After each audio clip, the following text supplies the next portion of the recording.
नमस्ते। आशा है आप लोग ठीक होंगे।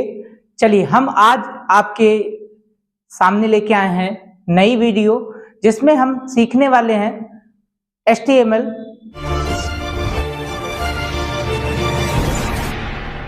तो चलिए फ्रेंड्स, हम आ गए हैं अपने कंप्यूटर स्क्रीन पे और जीरो टू हीरो कोर्स के पार्ट 1 में हम लेके आए हैं आपके लिए HTML।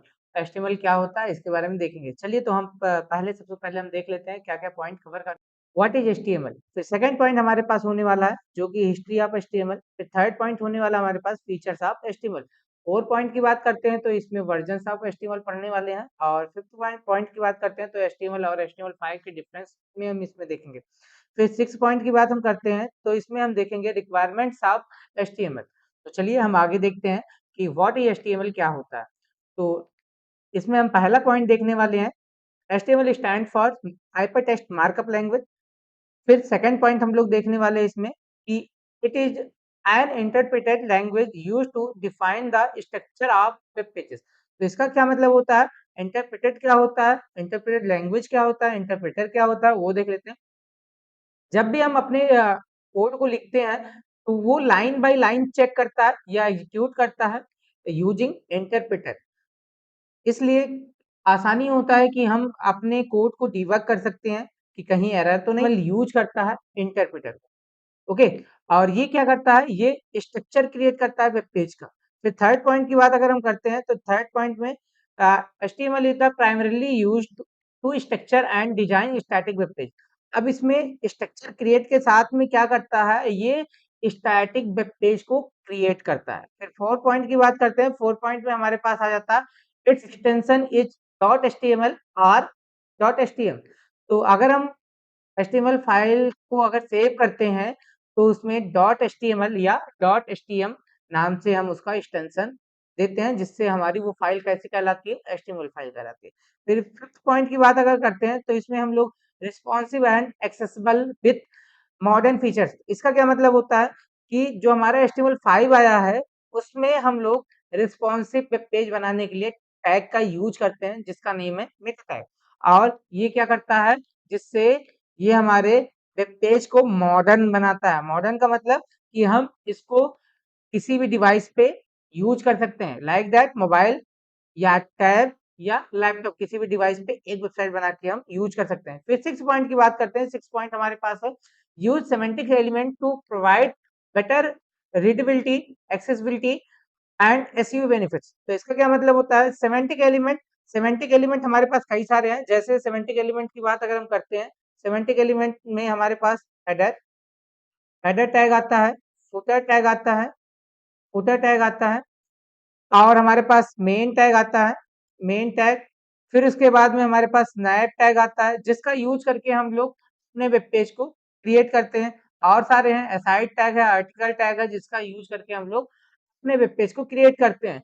और ये क्या करता है, ये सब सारे टैग यूज करके एसईओ फ्रेंडली वेबसाइट बनाने के लिए यूज होता है। एसईओ फ्रेंडली क्या, कि हम अपने वेबसाइट को सर्च इंजन ऑप्टिमाइजेशन में कैसे लेके आते हैं और हमारी साइट कैसे टॉप पे शो होती है। फिर आगे हम लोग देखते हैं और आगे हम लोग देखते हैं तो हिस्ट्री ऑफ HTML। तो सबसे पहले इसको क्रिएट किसने किया था, इसको क्रिएट किया था सर टिम बर्नर-ली ने। वो भी कब, 1991 में। और ऑफिशियली कब रिलीज हुआ था, 93 में। और इसका लेटेस्ट वर्जन HTML5 का कब आया था, 2014 में ये आया था, जो अभी हम आगे देखने वाले हैं। और लेटेस्ट वर्जन में हम लोग पढ़ रहे हैं HTML5 का 5.2 वर्जन, जो करंट में हम लोग पढ़ रहे हैं। फिर इसके बाद में सेकंड पॉइंट की बात अगर हम करते हैं, सेकंड पॉइंट की बात करते हैं तो हाइपर टेक्स्ट का फुल मतलब क्या होता है। हाइपर टेक्स्ट मतलब एक पेज से दूसरे पेज पे जाना। जैसे मान लीजिए हम एक अगर हम नैप बनाते हैं, मान लीजिए हमारे पास ये वेब पेज का एक नेविगेशन है, तो इधर हमारा लोगो हो जाएगा, इधर हमारे पास जैसे होम, अबाउट अस ये हमारा कुछ हमारे पास नेविगेशन बार होगा और इसको हम बोलते हैं नैप। तो जैसे हम होम पेज पे अगर जाना हो तो हम होम पे क्लिक करेंगे तो होम पेज आ जाएगा। फिर हम दूसरे पेज पे जाना चाहते हैं तो अबाउट पे क्लिक करेंगे, अबाउट पे चले जाएंगे। तो इसको लिंकिंग करता है कौन, HTML, जिसका जिसको यूज करते हैं हम लोग हाइपर टेक्स्ट के नाम से। तो ये एक पेज से दूसरे पेज को आपस में कनेक्ट करता है। फिर थर्ड पॉइंट की अगर बात करते हैं तो उसका क्या मतलब होता है, a markup language is a computer language. अब मार्कअप लैंग्वेज क्या होता है कि हम कैसे मार्कअप लैंग्वेज का यूज कैसे करते हैं, तो मार्कअप लैंग्वेज में हम लोग इसके स्ट्रक्चर को डिफाइन करते हैं, टैग डिफाइन करते हैं, उसके एलिमेंट्स को। जैसे हमारे पास बहुत सारे टैग होते हैं, जैसे हम अगर हम जेएस के कोड को लिखना चाहते हैं, जेएस के कोड के लिए हम लोग स्क्रिप्ट टैग को यूज करते हैं। अगर हम सीएसएस कोड को लिखना है तो उसके लिए स्टाइल टैग का यूज करते हैं। अगर हम लोग पीएचपी टैग का यूज करते हैं तो पीएचपी के कोड को लिखने के लिए, पीएचपी कोड को लिखने के लिए हम लोग पीएचपी टैग का यूज करते हैं। तो इस टाइप से हमारे पास बहुत सारे लैंग्वेज हैं जिनका यूज करके हम लोग एचटीएमएल से अदर लैंग्वेज में कन्वर्ट करते हैं या एचटीएमएल में ही अदर लैंग्वेज को यूज करते हैं।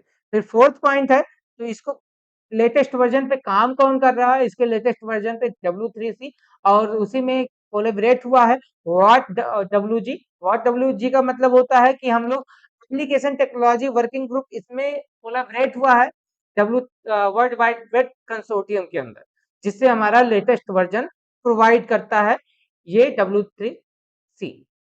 ओके, फिर हम आगे देखने वाले हैं। आगे हमारे पास फीचर्स ऑफ एचटीएमएल। फीचर्स में सबसे पहला पॉइंट है हमारे पास simple and easy, easy to learn. फिर सेकंड पॉइंट है हाइपर लिंकिंग, जैसे अभी हमने बताया हाइपर लिंकिंग एक पेज से दूसरे पेज पे कैसे हम जाते हैं, तो वो हमारा सेकंड पॉइंट हो गया। थर्ड पॉइंट की बात करते हैं तो हमारा प्लेटफॉर्म इंडिपेंडेंट। इसका मतलब क्या होता है कि हम जैसे अपना अपने कोड को हम चाहते हैं कि विंडोज पे अगर हम रन कराना, या हम चाहते हैं कि अपना लाइनेक्स लाइनेक्स ऑपरेटिंग सिस्टम पे करना, या हम चाहते हैं आईओएस ऑपरेटिंग सिस्टम पे करना, तो एचटीएमएल कोड को आप कहीं भी राइट करिए और कहीं भी ले जाके यूज करिए। हर प्लेटफॉर्म पे ये इंडिपेंडेंट है। कोई ऐसा कुछ नहीं है कि हम इस प्लेटफॉर्म पे लिखेंगे दूसरे प्लेटफॉर्म के लिए दूसरा कोड, ऐसा कुछ नहीं है। इसीलिए हम लोग यूज करते हैं प्लेटफॉर्म इंडिपेंडेंट, जो कि हमारा एचटीएमएल का कोड होता है। फिर हम फोर्थ पॉइंट की बात करते हैं तो ये हमारा होता है नॉट केस सेंसिटिव होता है।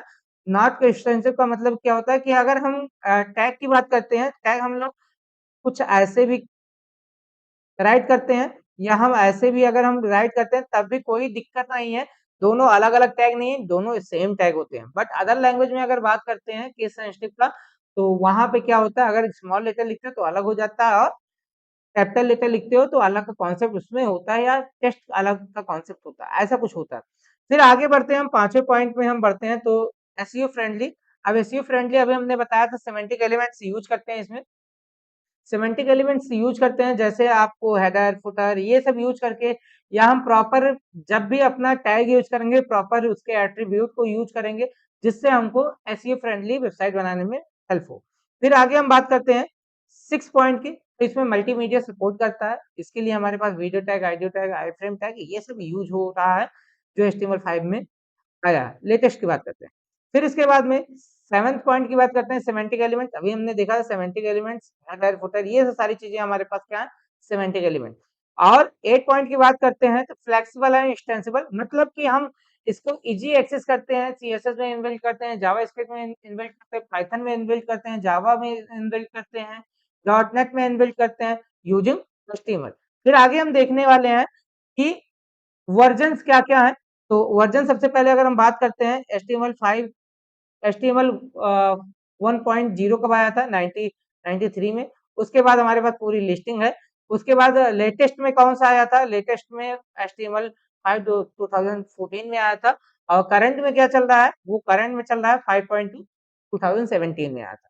आगे हम देखते हैं, आगे देखते हैं तो डिफरेंस बिटवीन HTML और HTML5 में। तो ये हमारा क्या था कि जो फर्स्ट पॉइंट है, फर्स्ट पॉइंट पे हम लोग देखते हैं तो HTML में हम लोग डॉक टाइप नहीं यूज कर सकते थे, बट जब से हमारा HTML5 आया तब से हम लोग डॉक टाइप HTML यूज करते हैं, जिससे हमें ये रिप्रेजेंट करता है कि ये डॉक्यूमेंटेशन ऑफ HTML। फिर उसके बाद में सेकंड पॉइंट है हमारे पास, हम HTML में ड्रैग एंड ड्रॉप फीचर्स नहीं हमारे पास था, बट HTML5 में हमारे पास ये फीचर्स अवेलेबल हो चुके हैं, जिसका यूज करके हम अपने इमेज को किसी भी पेज पे लाके ड्रैग करके उसको अपलोड कर सकते हैं। फिर नेक्स्ट पॉइंट हमारे पास कि HTML आईडी और वीडियो टैग यूज नहीं करता था, बट HTML5 हमारा आईडी और वीडियो टैग दोनों यूज करता है। फिर नेक्स्ट पॉइंट अगर हम देखते हैं तो नेक्स्ट पॉइंट में हमारे पास ये शेप ड्रॉ नहीं कर सकता था, लेकिन HTML5 में हमारे पास शेप ड्रॉ करने के लिए भी हमारे पास एसवीजी, क्लिप पाथ जैसे हमारे पास टैग आए हैं, जिसका यूज़ करके हम लोग अपने शेप को ड्रॉ करते हैं। फिर नेक्स्ट पार्ट की बात करते हैं, नेक्स्ट लाइन की बात करते हैं, नेक्स्ट पॉइंट की बात करते हैं। तो नेक्स्ट पॉइंट में HTML ओल्ड ब्राउज़र को ही सपोर्ट करता था, बट जो हमारा HTML5 है, ये लेटेस्ट ब्राउज़र को भी सपोर्ट करता है। फिर इसके बाद नेक्स्ट पॉइंट में देखते हैं, HTML is the less mobile friendly, but HTML5 क्या हमारा मोबाइल फ्रेंडली है, जिससे हम लोग अपने जो वेब पेज है उसको हम कहाँ पे मोबाइल पे भी रन करा सकते हैं इजीली। ठीक है, फिर उसके बाद में नेक्स्ट पॉइंट है, वेक्टर ग्राफिक्स नहीं सपोर्ट करता था। पास HTML5 है, उसमें हम लोग वेक्टर ग्राफिक्स के लिए हम लोग एसवीजी और कैनवास टैग का यूज करते हैं। फिर नेक्स्ट पॉइंट है हमारे पास में HTML में, HTML नैब, हेडर, फुटर ये सब टैग उसमें सपोर्ट नहीं करता था, बट HTML5 के आने से हमारे पास कुछ नए-नए टैग इंट्रोड्यूस हुए हैं, जैसे हमारे पास हेडर, नैब, फुटर, आर्टिकल और मेन सेक्शन, ये सब टैग हमारे पास इंट्रोड्यूस हुए हैं, जिसका यूज करके हम अपने वेब पेज को आसानी से और अच्छे से एसईओ फ्रेंडली बनाते हैं। फिर वाले रिक्वायरमेंट, रिक्वायरमेंट में देखने वाले हैं तो हमारे पास एक एडिटर की जरूरत होती है। आपको फ्री ऑफ कॉस्ट भी अवेलेबल है और पेड एडिटर भी अवेलेबल है, आपके सिस्टम में भी अवेलेबल होता है, जो कि नोटपैड होता है। आपको थोड़ा अच्छा देखना हो तो हम लोग क्या देखते हैं, notepad plus plus, visual studio code, सबलाइन, brackets, atom, ये सब क्या है हमारे open source free of cost हैं, इसको आप यूज कर सकते हैं। और कुछ ऐसे भी हैं जैसे अल्ट्रा एडिट, जेडिट, ये सब पेड सॉफ्टवेयर है जिनका यूज करके हम अपने कोड को और अच्छा बना सकते हैं। बात करते हैं ब्राउजर की, तो ब्राउजर हमारे लिए अवेलेबल है, जैसे Chrome, Microsoft safari, Firefox, opera. अब इसमें से ये दोनों जो हैं, जैसे क्रोम और माइक्रोसॉफ्ट एज है जो है, ये क्या है हमारे पास, ये हम हमें विंडोज के लिए यूज करने के लिए। फिर अगर हम बात करते हैं अगर सफारी की, तो ये हमारे पास किस लिए यूज करता है, ये एप्पल के सिस्टम के लिए यूज होता है, जो सफारी ब्राउजर होता है। और ये हमारे लाइनक्स के लिए भी यूज होता है और विंडोज के लिए भी यूज होता है, जिसका यूज करके हम क्या करते हैं, अपने कोड को रन कराते हैं। तो दोस्तों, अगर हमारी वीडियो आपको पसंद आई हो और अगर आप चैनल पे नए हो, चैनल को सब्सक्राइब करें और अपने दोस्तों में शेयर करें, ताकि उन तक भी हम आप स्वस्थ रहें, मस्त रहें। तो नेक्स्ट वीडियो में मिलते हैं। Thank you.